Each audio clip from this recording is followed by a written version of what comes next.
Assalamualaikum warahmatullahi wabarakatuh. Saya Nusra dari Universitas Muslim Indonesia. Pada kesempatan kali ini, saya akan membahas tentang teks exemplum.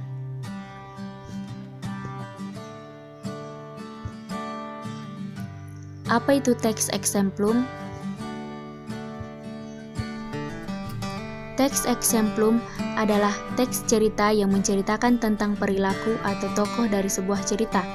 Ceritanya diawali dengan pengenalan tokoh, setelah itu membahas peristiwa apa saja yang dilalui oleh tokoh, dan diakhiri dengan interpretasi dari dalam diri tokoh tersebut. Teks exemplum termasuk ke dalam karya sastra yang isinya menjelaskan tentang pengalaman hidup seseorang, berawal dari sebuah peristiwa yang dialami oleh tokoh, dan kemudian dari peristiwa tersebut terdapat hikmah yang dapat diambil. Tujuannya agar tidak melakukan kesalahan yang sama di kemudian hari. Struktur teks exemplum. Yang pertama, abstrak. Abstrak adalah inti dari suatu peristiwa sebagai pengantar yang menggambarkan peristiwa yang akan diceritakan.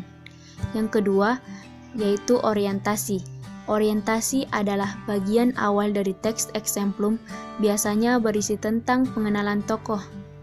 Yang ketiga, yaitu insiden. Insiden adalah bagian yang menjelaskan tentang kejadian-kejadian yang dialami oleh tokoh. Biasanya, tokoh mendapatkan suatu permasalahan atau persoalan. Yang keempat, yaitu interpretasi.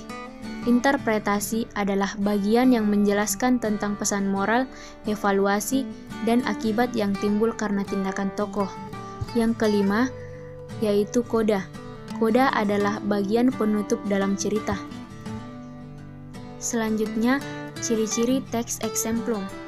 Yang pertama, berisi tentang suatu peristiwa yang tidak diinginkan oleh tokoh. Yang kedua, mempunyai nuansa naratif. Yang ketiga, pada umumnya menceritakan tentang pengalaman pribadi seseorang. Yang keempat, terdapat perubahan perilaku pada tokoh untuk tidak melakukan kesalahan yang sama. Yang kelima, menunjukkan urutan peristiwa atau kejadian yang jelas. Selanjutnya, unsur kebahasaan teks exemplum. Yang pertama, menggunakan kalimat kompleks. Yang kedua, menggunakan konjungsi atau penghubung. Yang ketiga, menggunakan kata rujukan.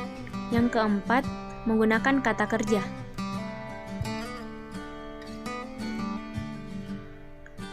Sekian dari materi teks exemplum yang dapat saya sampaikan. Terima kasih, semoga bermanfaat. Wassalamualaikum warahmatullahi wabarakatuh. Thanks for watching.